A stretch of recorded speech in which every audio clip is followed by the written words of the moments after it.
말씀 제목은 기도하니까 행복해요 라는 제목으로 은혜를 나누고자 합니다. 이 기도하니까 행복해요는 제가 어떤 목사님이 자기의 자서전 같은 책에다가 이런 제목을 달았습니다. 박은원 목사님이시라고. 그래서 이분 책을 만약에 읽기를 원하시는 분은 예배 후에 저에게 말씀해 주시면 제가 책을 한 주간만 빌려드리겠습니다. 그동안에 다 읽으시면 금방 읽어요. 재밌으니까. 기도하니까 행복해요 라는 책이 있습니다. 그래서 그 책에 저도 많이 감동을 받고 예, 우리 영혼에 힘이 있으면 우리는 힘차게 삶을 기쁨으로 맞이할 수가 있습니다. 그런데 우리 영혼에 힘이 없으면 나에게 주어진 삶이 감당이 안 되고 끊임없이 다가오는 시간들을 우리는 제대로 맞이할 수가 없습니다. 그러면 어떻게 해야 우리 영혼에 힘을 가질 수가 있습니까? 어떻게 해야 우리 영혼에 힘이 넘쳐서 시간이 우리에게 다가오는 것을 기다리는 것이 아니라 내가 먼저 적극적으로 그 시간을 기대하고 빨리 왔으면 좋겠다. 그래서 내가 먼저 적극적으로 앞서서 힘차게 미래를 향하여 달려갈 수가 있겠습니까? 그것은 내 영혼이 힘이 있어서 기쁨으로 넘쳐서 행복하면 됩니다. 내가 행복하면 내 영혼이 힘이 넘쳐서 어떤 어려움도 감당할 수가 있게 되고 어려움을 오히려 즐기면서 나갈 수가 있습니다. 그러면 어떻게 해야 내 영혼이 행복할 수가 있겠습니까? 하나님은 우리를 하나님의 형상대로 지으셨습니다. 하나님과 같이 우리를 지으셨다는 얘기죠. 그러니까 하나님은 우리를 보실 때마다 나와 같은 존재이구나.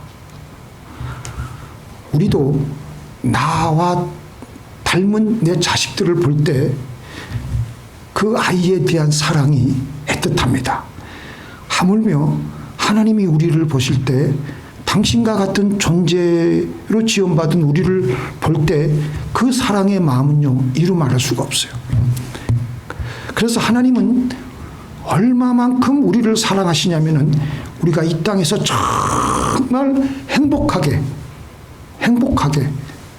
살아가기를 원하십니다.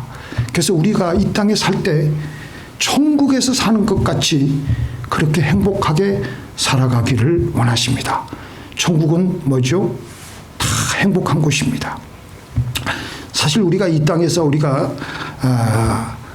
열심히 일을 하고 애를 쓰고 아침부터 저녁까지 학생들은 아침부터 도서관에 가서 공부하고 그렇게 하는 모든 그 이유가 뭡니까? 행복해지려고.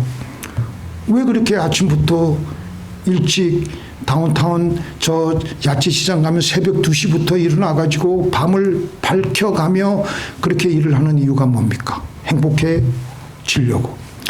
사람들의 최고 목적은 결국은 행복 추구입니다. 그래서 헌법에도 그렇게 명시되어 있습니다. 행복 추구권. 그런데 가장 중요한 것은 하나님이 우리가 이 땅에서 행복하게 살아가기를 원하신다는 것입니다. 바로 그게 구원이고 복음입니다. 그러면 어떤 과정을 통해서 우리에게 행복이 주어지겠습니까? 먼저 행복은 어떻게 다가옵니까? 우리가 만족할 때 행복은 다가옵니다. 그러면 행복의 반대말은 뭐죠? 불행은 언제 다가옵니까? 불만족할 때, 불만스러울 때. 사람은 뭔가가 만족하지 못할 때 불행을 느끼게 됩니다. 그럼 왜 불만족하며 그 때문에 불행한 삶을 살고 있겠습니까? 불만족한 환경과 여건이 있기 때문입니다. 사람들은 우리는 이제 그 불만족한 환경과 여건이 있기 때문에 우리가 불행한 삶을 살고 있다고 생각하는데 우리 사람들은 가장 그 조건 중에서 경제적인 여건, 경제적인 상황에 따라서 만족하기도 하고 불만을 가지기도 합니다. 우리 한국이 보면 60년도 초에 아주 최고 극빈 나라들 중에 하나였습니다. 그때 제가 이렇게 저 기록을 보니까 국민 1인당 소득이 100불. 그런데 지금 한국의 국민 소득이 2022년부터 보니까요, 일본을 앞질렀더라고요. 지금 36,000불이 넘어가고 있습니다. 일본은 35,000불인가 그래요. 이렇게 100불 미만이었던 나라가 36,000불을 넘어가는 나라는 세계에 거의 없습니다. 근데 한국 사람들 얘기 들어보면 이렇게 경제적인 환경과 여건이 무척 좋아졌는데 여기에 만족해하고 행복해 합니까? 그렇진 않은 것 같아요. 환경과 여건이 다 갖추어졌다고 해도 사람들은 행복해 하지는 않습니다. 엄밀하게 보면 우리를 행복하게 해주는 환경적인 여건은 이 세상에 없습니다. 우리는 무엇만 가지면은 행복해질 것이다. 그렇게 생각을 하는데 그렇지가 않습니다. 그러면 왜 우리가 뭐가 있으면 행복할 것 같은데 행복하지 못하냐면은 왜 그러냐? 그것은 우리에게 있는 욕심 때문에 그런 것입니다. 이 욕심은 죄로부터 생겨난 것입니다. 아담과 하와가 사탄의 유혹에 넘어가서 선악과를 따먹고 범죄했을 때 그때부터 인간에게 죄가 들어오고 죄가 들어옴으로 인간의 마음속에는 욕심이라는 괴물이 가득 들어차게 되었습니다. 그때부터는 남녀노소 누구 하나 다 가리지 않고 다 죄인이 되었습니다. 그래서 죄가 들어오니까 이 죄의 독인 욕심이 계속해서 욕심을 뿜어대기 때문에 우리 사람들은 뭘 가져도 그때뿐이지 만족을 느낄 수가 없고 금방 불만을 느끼게 되고 금방 불행을 맞이할 수밖에 없는 것입니다. 그렇기 때문에 우리가 이 욕심을 어떻게 처리를 해야 하는 것이 우리가 이 땅에서 행복하게 살아가느냐 불행하게 살아가느냐의 중요한 결정적인 요인이 됩니다. 바로 이 욕심을 통제해주고 우리에게 만족을 주며 우리로 하여금 행복하게 하는 것은 오직 성령뿐입니다. 하나님께서는 우리에게 성령을 깊이 우리가 성령을 받을 때 우리는 어떤 형편에서든지 만족할 수 있으며 행복해할 수가 있는 겁니다.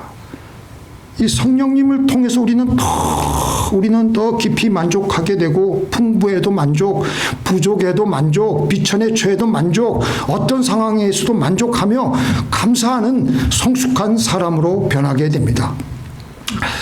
그 김영석 교수가 이런 말을 했어요. 사람은 성숙한 것만큼만 행복을 더 깊이 넓게 느낀다고 했습니다.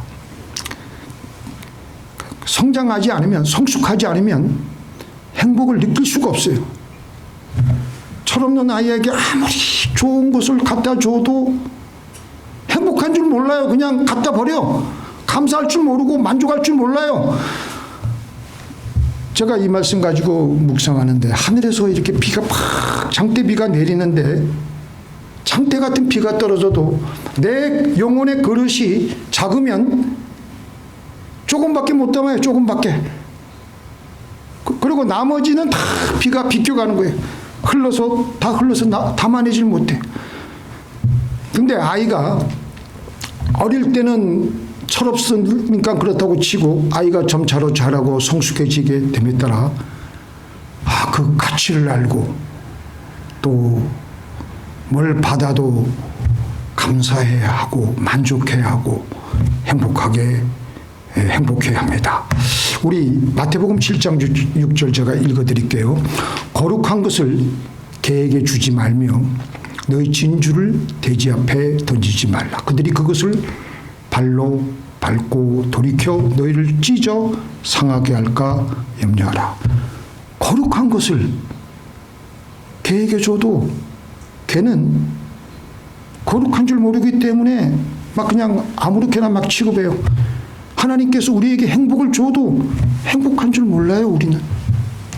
그러나 성령이 우리에게 부어지게 되면 성령은 우리를 성숙해 하시고 자라게 해 주심으로 하나님께서 주시는 모든 축복들을 감사하게 여길 줄 알게 되고 만족하게 여길 줄 알게 되므로 행복해 합니다. 안 좋아 보이는 환경도 하나님이 주신 것이기에 감사해 하고 만족해 하고 행복해 합니다. 욥이 그랬습니까? 욥이 지금 뭐라 그랬습니까? 모든 것이 다 자기 손에서 사라진 후에 이 일도 하나님이 허용하셨기 때문에 뭐라 그랬습니까? 주신 자도 여호와시요 지혜하신 자도 여호와시니 여호와의 이름을 찬송할지니라.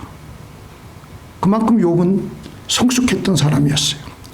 환경적인 요건이 비천하고 배고프고 어려울 때도 하나님이 허락하신 것이기에 그는 자족했어요. 그 상황 속에서도. 그리고 하나님께 찬송을 드리며 영원 깊은 곳에서는 말로 표현할 수 없는 행복을 그는 누리고 있었던 것입니다. 우리 그 다윗이 이런 사람이었던 것 같아요. 다윗은 성령의 사람이었습니다. 다윗이 얼마만큼 성령에 취했었냐면은 사무엘하 23장 2절에 보니까 같이 한번 읽어볼까요? 시작. 여호와의 신이 나를 빙자하여 말씀하시며. 다윗은 성령에 취해 있었어요. 성령에. 그러니까 사울에게 쫓겨다닐 때 또 압살롬 자기 아들에게 쫓겨다닐 때 그 사울에게 특별히 쫓겨다닐 때 얼마나 힘든 그 생가사의 갈림길에서 그는 허겁지겁 도망가고 다음 끼 일을 걱정할 때 시편 23편에서 다윗이 뭐라 그랬습니까? 1절에 여호와는 나의 목자시니 내가 부족함이 없으리로다. 여호와께서 내 목자니까 내가 지금 환경적으로 불편하고 어려워도 나는 만족한다는 거예요. 부족함이 없다라는 겁니다. 그러니까 내가 지금 행복하다는 거예요.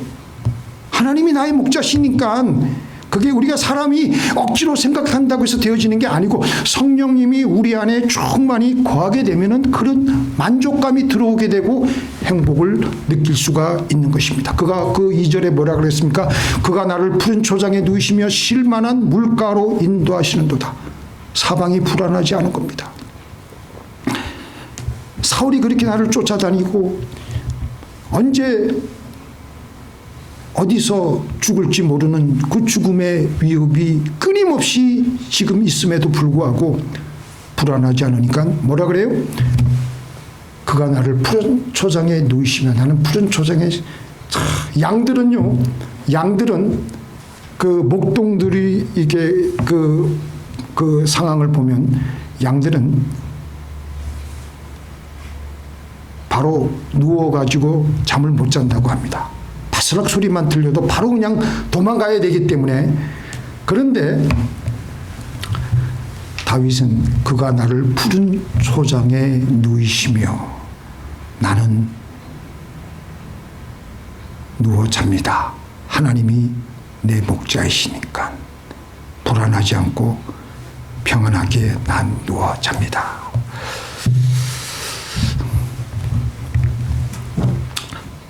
다윗은 이렇게 어려울 때 그랬지만 또 잘 나갈 때는 어땠을까요?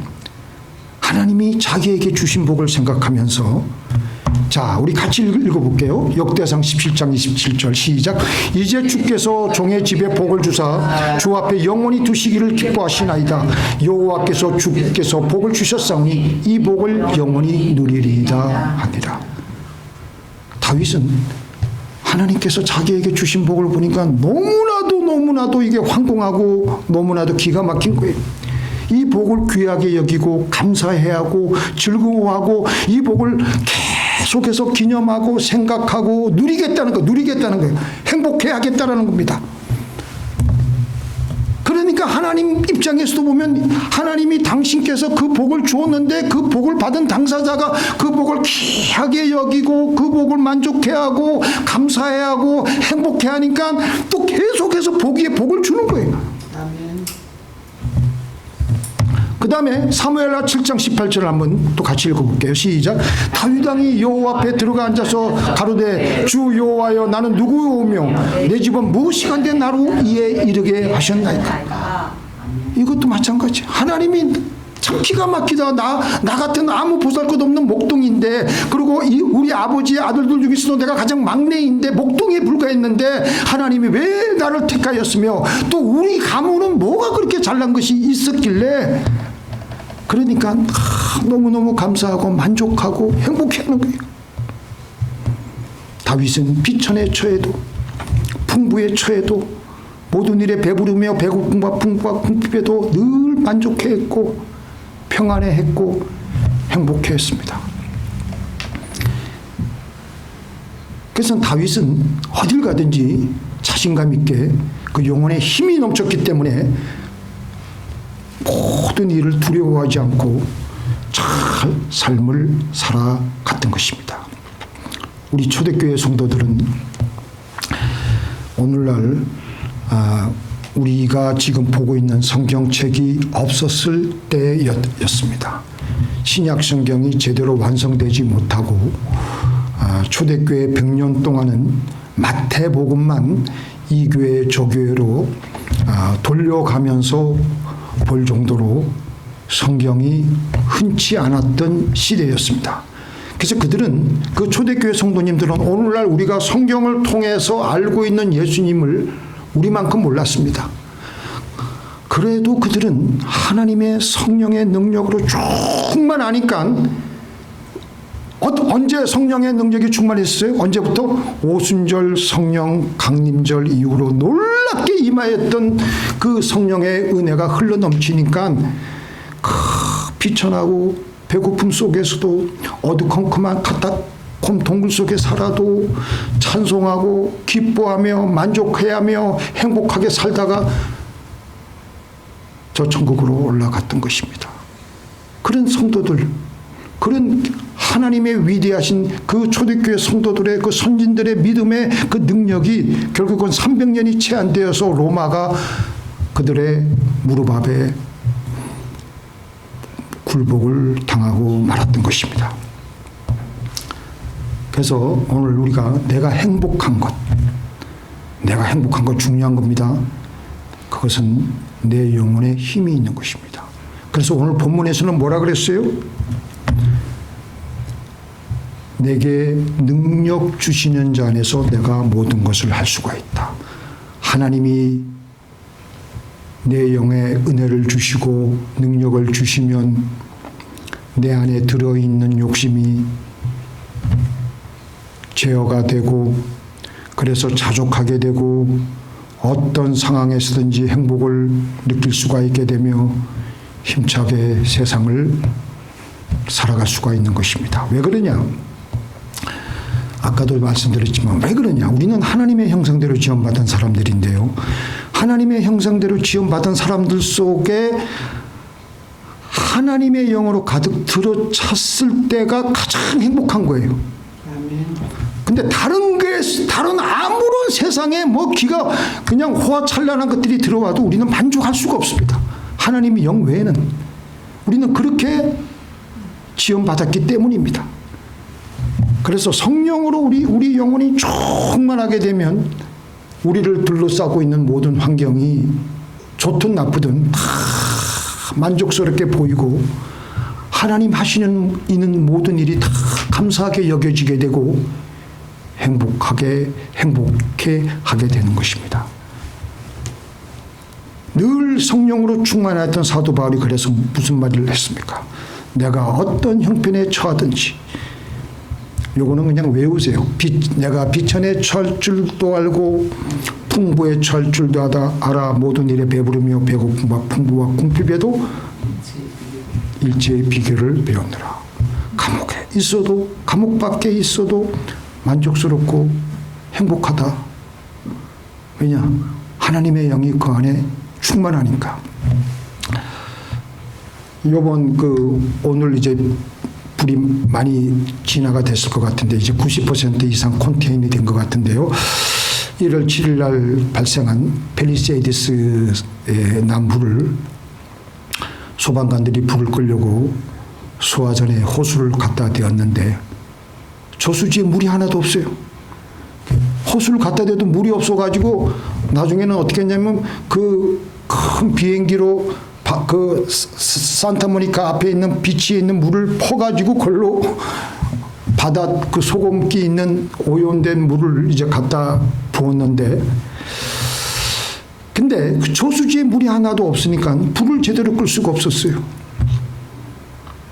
우리 영혼의 저수지에 성령의 물이 말라 있게 되면 우리 영혼의 불만의 불이 타오르게 될 때 사방이 다 불안하게 여겨지게 되고 자기 연민에 빠지게 되고 우울해지게 되고 사는 것이 지옥에서 사는 것처럼 답답하고 그 불만에 불을 끌 수가 없어서 사실은 지금 수많은 사람들이 고통을 당하고 있는 것은 영혼의 저수지에 성령이 바짝 말라 있어서 그런 것입니다. 일생토록 성령이 충만해서 하나님과 함께 했던 요셉, 갑자기 아버지의 사랑을 받다가 애굽의 종으로 팔려갔지 않습니까? 근데 요셉은 하루아침에 그 참혹한 환경의 변화를 겪었을 때 전혀 흔들리지 않고 기쁨과 감사로 그 삶을 감당했습니다. 그 속에서 종살이를 할 때 자족하며 감사하며 행복해하며 살아가는 요셉을 하나님께서 뭐라 그러셨어요? 뭐라 그러셨어요?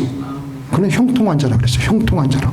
아니 지금 아버지 품에서 아주 고이 옥동자같이 그냥 모든 그 대접을 받다가 완전히 이방 나라로 와가지고 거기서 종살이를 하고 있는데 하나님께서는 그를 가리켜서 그는 형통한 자가 돼요. 그게 뭐예요? 쉬운 말로 성공한 자가 돼요. 그 말이 무슨 말이냐면 모든 것을 만족해하며 행복해하고 있다라고 하나님은 말씀하신 것입니다. 아무리 사람들이 이 땅에서 출세하고 잘 나간다고 하더라도 그 욕심을 제어하지 못하고 만족하지 못하고 불행하게 살아가면 하나님은 그 사람을 볼 때 그 사람은 형통한 사람이 아니에요. 그 사람은 실패한 사람입니다. 그리고 그는 불행한 삶을 살고 있다고 하나님은 말하실 것입니다. 그래서 요셉이 나중에 종살이 옥살이를 다 끝내고 나서 국무총리가 되어서 그 형들이 불안해가지고 요셉에게 나와서 복수를 하지 말아달라고 할 때 그때 요셉이 그들에게 한 말이 뭡니까? 형들이요, 내가 하나님을 대신하리이까 나를 보내시니도 하나님이시고 이 모든 일을 하나님이 하신 것이기니 그런 걱정하지 마십시오 하면서 오히려 형들을 위로했습니다. 힘든 상황 속에서도 그는 정말 성령의 은혜로 만족해하며 행복하게 살았고 또 지금 자기가 잘 돼 있는 상황 속에서도 하나님의 영이 그는 늘 충만하였기 때문에 그 상황에 흔들리지 않고 여전히 하나님께 감사하며 만족해하며 행복할 수가 있었기 때문에 형들을 품어주고 용서할 수가 있었던 것입니다. 만일 요셉이 그렇게 하나님의 영으로 충만하지 않고 불행한 삶을 그 예전에 형들이 자기를 버린 상처에 찌들려 가지고 불만스럽게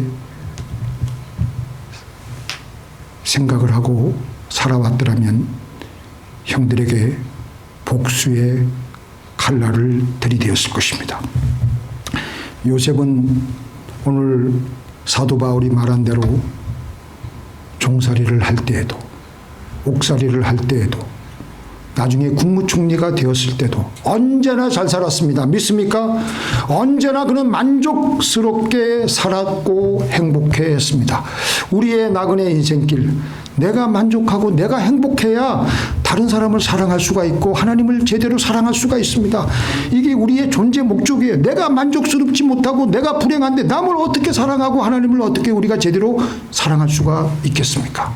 그래서 금년에는 적어도 하루에 1시간 정도, 그것도 안 되면 반 잘라서 30분까지도 안 되겠어요? 진지하게 기도하면서 타이머를 재가면서 기도하다 보면요, 이 기도 제목 저 기도 제목 하다 보면요, 성령이 은근히 내 영혼에 흘러 들어와요. 성령이 우리 영혼에 들어오므로 내가 만족스럽고 또 내가 행복해 하게 되고, 그래서 하나님도 사랑할 수가 있고 다른 이웃들도 사랑할 수가 있습니다. 성경에서 제가 이 말씀을 준비하면서 이 세상에서 가장 행복한 사람이 누구인가? 하나님의 영으로 충만한 사람입니다. 그가 어디에 있든지 잘 살든지 못 살든지 관계없이. 그래서 하나님께서는 이스라엘 백성들을 가리켜서 신명기 33장 29절에 오 이스라엘이여 너는 행복한 사람이로구나.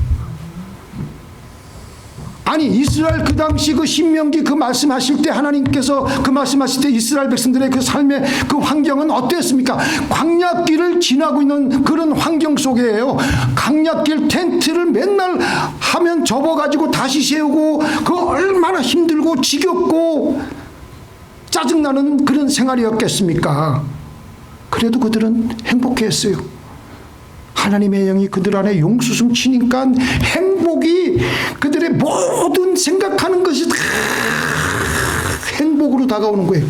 하나님의 영이 없으면 모든 다가오는 환경의 모든 조건들이 다 불행으로 다가오는 거예요. 어떤 사람은 배가 하나 있는데 한 배는 동쪽으로 가고 한 배는 서쪽으로 가요. 그거 뭐예요? 그 밑에 있는 키, 그리고 이 돛대의 방향 때문에 그렇게 되는 건 아니겠습니까? 우리 안에 어떤 영으로 들어차 있느냐에 따라서 우리의 삶의 빛깔은 달라질 수밖에 없는 것입니다. 이스라엘 백성들은 하나님의 영이 그들 안에 충만했기 때문에 그것을 아신 하나님께서는 우리를 만드신 하나님께서는 너희들이 내 영으로 충만하구나. 그러니까 너희들은 이스라엘이여 너는 행복한 사람이로구나 라고 말씀을 하였던 것입니다. 항상 기뻐하며 쉬지 말고 기도하고 범사에 감사하는 가장 행복한 사람들이었던 것입니다. 우리는 영적인 존재이라서 환경적인 조건으로 결코 행복하게 살아가는 것이 아닙니다. 내 안에 하나님으로 들어차 있느냐에 따라서 우리의 행복은 결정이 되는 것입니다. 구하고 찾고 두드려서 성령으로 체험을 받으시는 저와 여러분이 되기를 예수님의 이름으로 축원드립니다.